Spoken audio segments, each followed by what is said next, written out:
ची सुरुवात होऊ शकते. ओके, पण मास्टर्स त्याच्यामध्ये करणे आहे का वर्थ इट?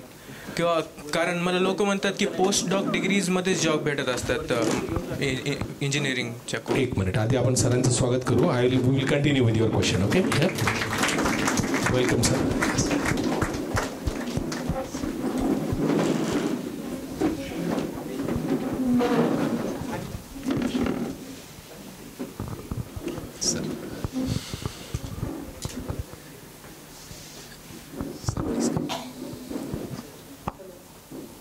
थोडं टाळ्याच्या गजरामध्ये आपण स्वागत करूया. सरांनी अतिव्यस्ततेमध्ये आपल्यासाठी वेळ काढून या ठिकाणी सर उपस्थित झाले आहेत. सरांचं स्वागत करण्यासाठी मी भीमरावजी खाडे सर, जिल्हा या कार्यक्रमाचे अध्यक्ष किरण सोनटके सर, RK साहेब आणि भूषण रामटेके सरांना विनंती करतो, राजीवजी येडके सरांना विनंती करतो की आपण सर्वांनी मिळून जिल्हाधिकारी साहेबांचं स्वागत करावं. या Munde sir.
Right. Yes. Okay. हां, येस. तुझा प्रश्न पुन्हा सांग. मला मास्टर्समध्ये कुठल्या अशा ब्रांचेस आहेत, म्हणजे गेट फिजिक्स ही माझी इच्छा आहे मनातून, पण सोसायटी वगैरे म्हणतात मला की जी डेव्हलपिंग ब्रांचेस आहेत ते समजा सध्या AI आहे किंवा computer science as a core ब्रांचमध्ये खूप सारे जॉब ऑपॉर्च्युनिटीज आहेत. आणि फिजिक्सच्या ज्या जॉब्स असतात त्या पोस्ट डॉकमध्ये जास्त करून लागत असतात, मास्टर्समध्ये जास्त करून लागत नसतात. ते माझे काही डाऊट्स होते एवढेच फक्त. या दिशेने तुला जायचं असेल तर महाराष्ट्रात आणि परदेशात अशा 2 वेगवेगळ्या पद्धतीचा विचार तुला करता येईल. महाराष्ट्रात जर जायचं असेल तुला तर तुला फिजिक्स, इंजिनिअरिंग फिजिक्स, पण महाराष्ट्रातले इंजिनिअरिंग कॉलेजेस इंजिनिअरिंग फिजिक्स ही ब्रांच देत नाही. फक्त IIT बॉम्बेमध्ये तुला इंजिनिअरिंग फिजिक्स मिळतं. ओके, तर IIT Bombay is not in the consideration list नाव, किंवा आपण त्याला एलिजिबल नाहीत. मग इतर कुठलाही कॉलेज तुला इंजिनिअरिंग फिजिक्स ही ब्रांच देत नाही. Okay, right. मग अशा परिस्थितीत तू काय करू शकतो? What remains as an alternative is that you go for BSc physics. Okay, BSc physics honours in any of the college. That could be option number 1.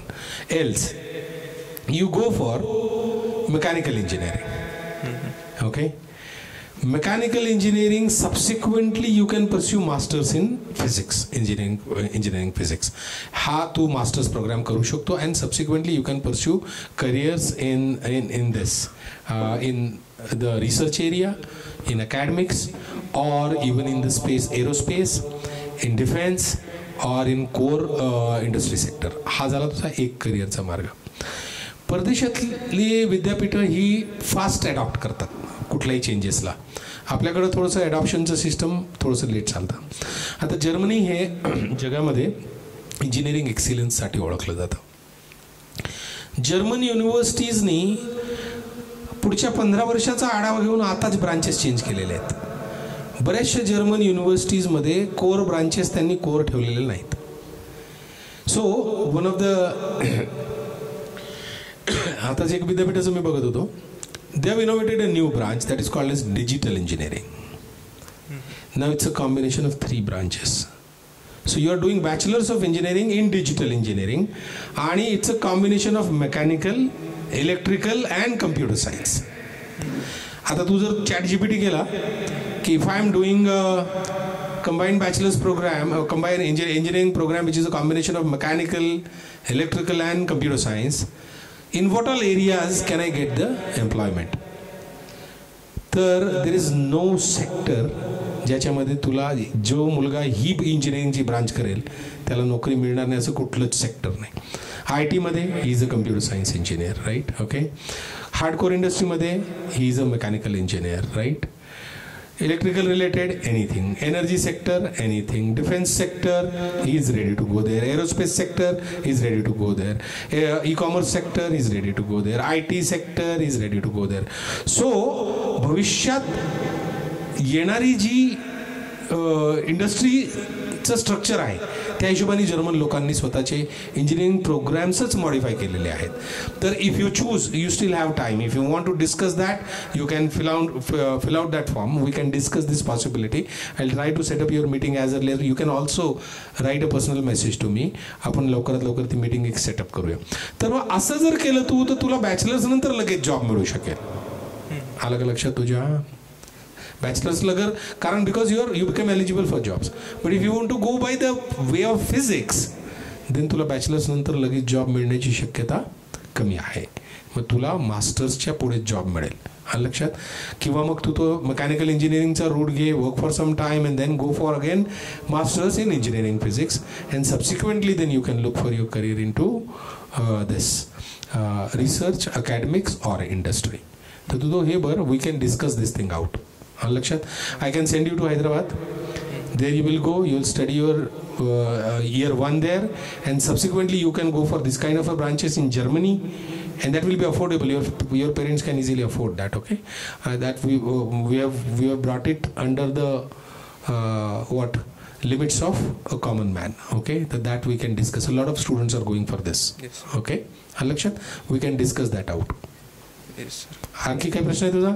एक आहे सर की मग लास्ट तुमचं फायनल ज्युरिस्डिक्शन काय असेल की मास्टर्स मी not masters. I was talking about see masters करिता तर तू जाणारच आहे नंतर. हां ते तर I was talking about bachelors now.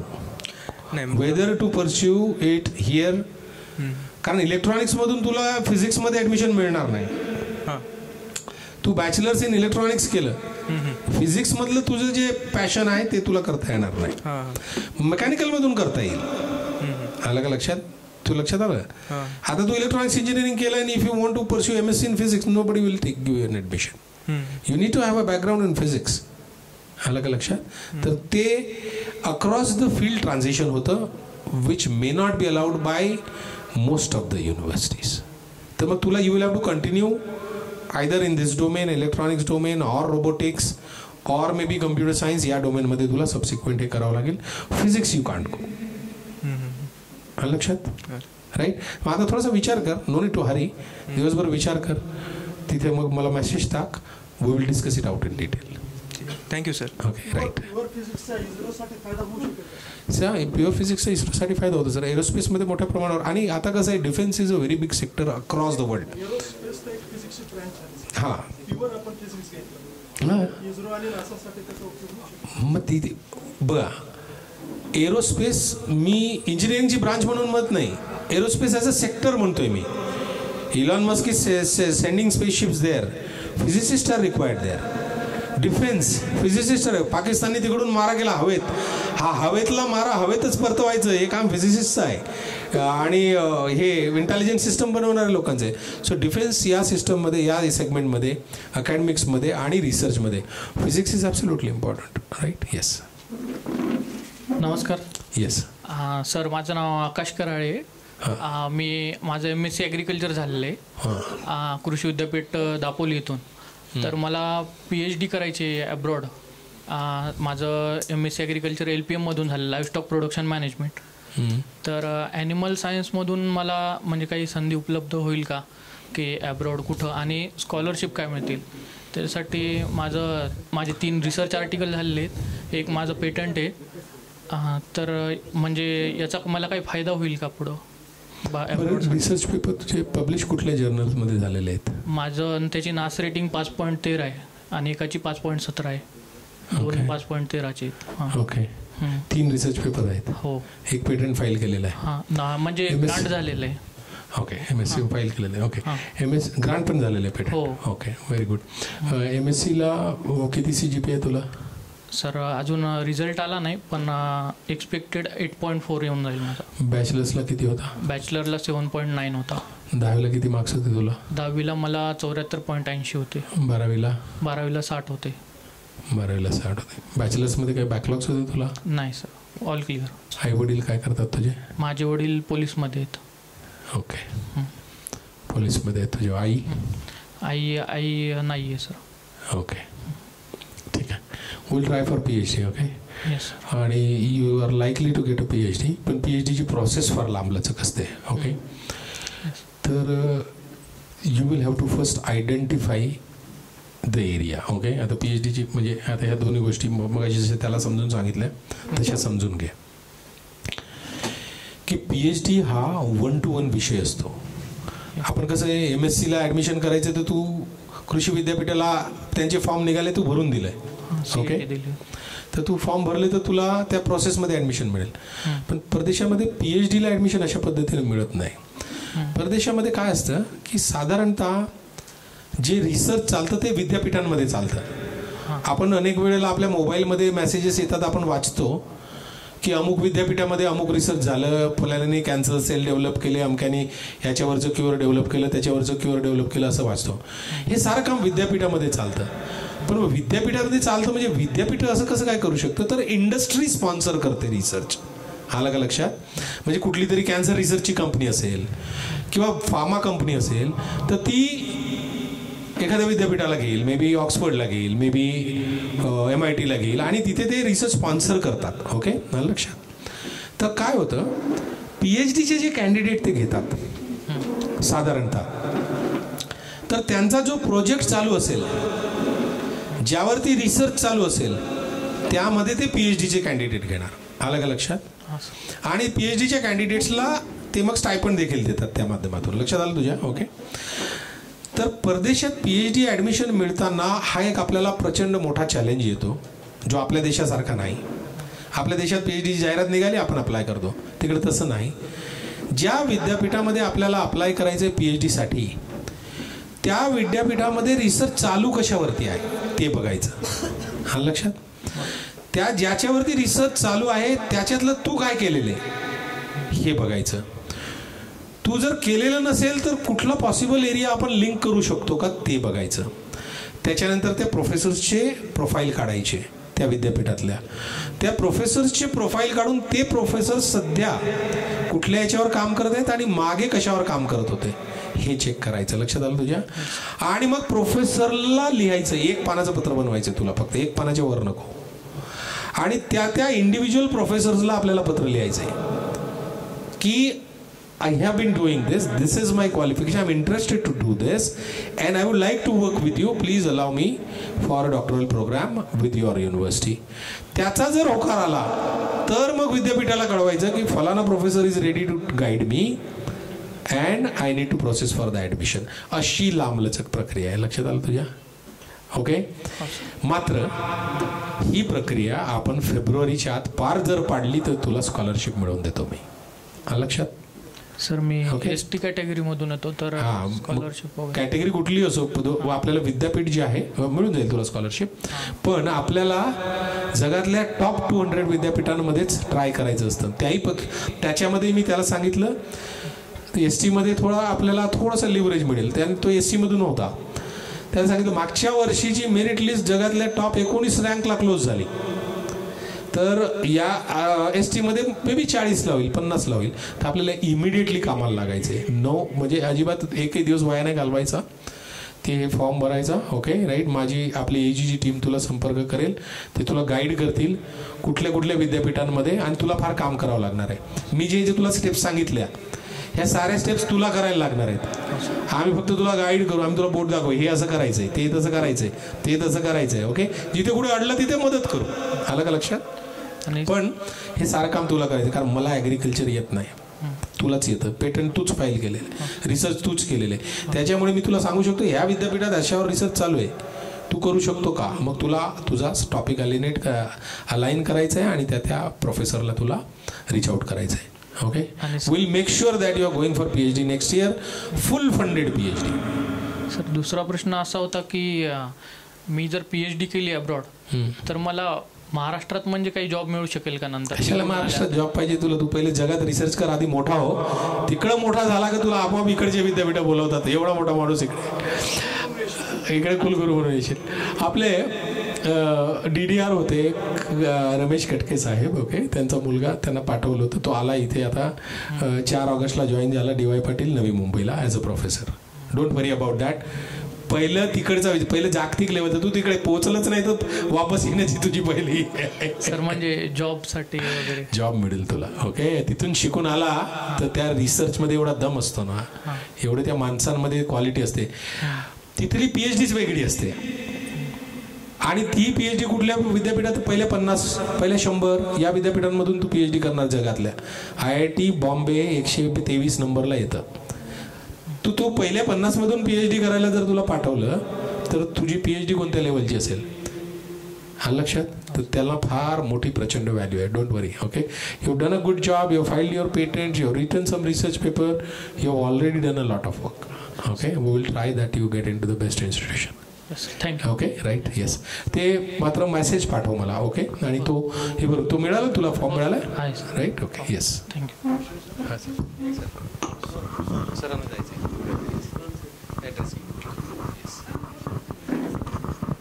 Hello sir, आहे विचारू? जिल्हाधिकारी साहेबांना थोडंसं का आपण या ठिकाणी ऐकूया, मग आपण करू पुन्हा.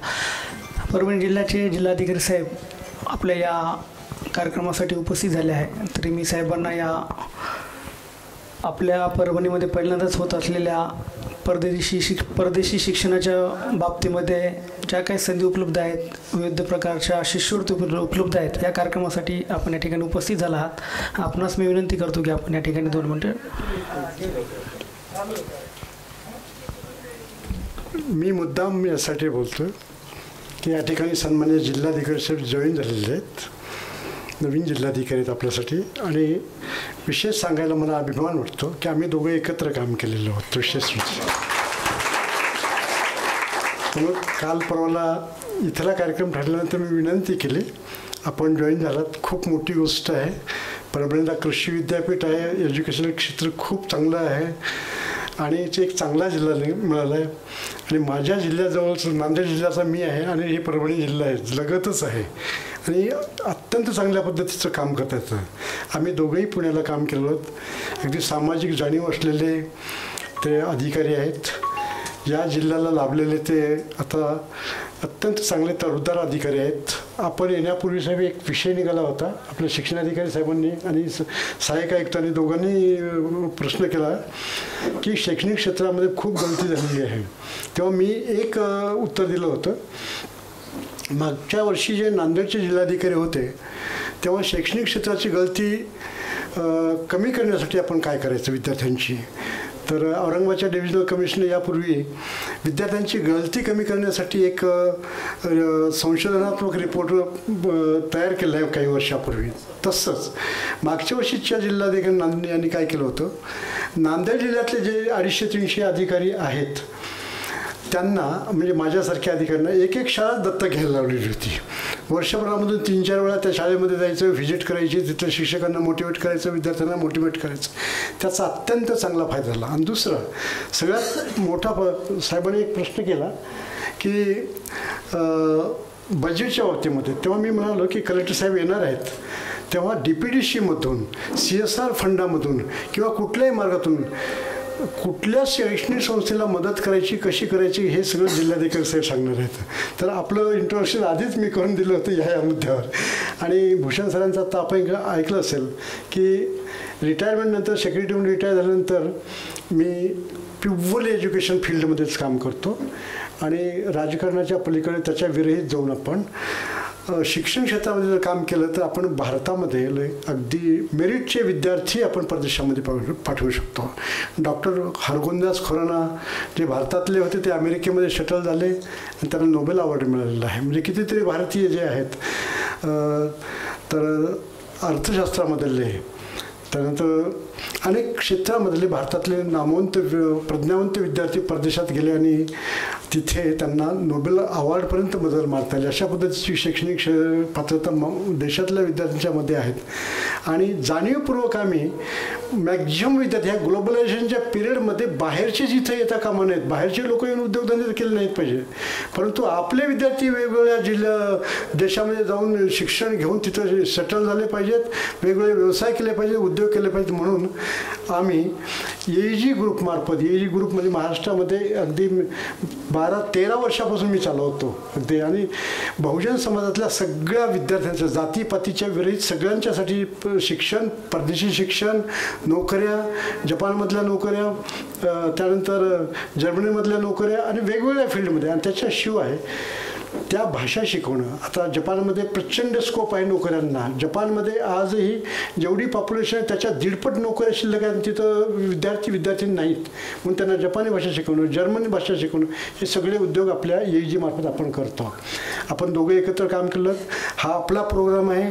आणि आपण जॉईन झाल्यामुळं मी मुद्दाम सांगितलं, आणि आपल्या या नेतृत्वामध्ये शिक्षणाची जी गलती झालेली म्हणून आत्ता आपण सगळ्यांनी एक प्रश्न केलेला होता, आपण केला होता साहेब. हां, तर व्हेरी गुड. तर सरच आलेले आहेत आता. तर आता याच्याबद्दल तुम्हाला केव्हाही जरी बोलायचं असेल, DPDCमधून कुठल्या फंडातून काय काय करता येते त्याला डायरेक्टली ॲक्सेस आता मिळणार आहे. म्हणून जिल्हाधिकारी साहेबांना विनंती करतो की आपण कृपया बोलावं. थँक्यू.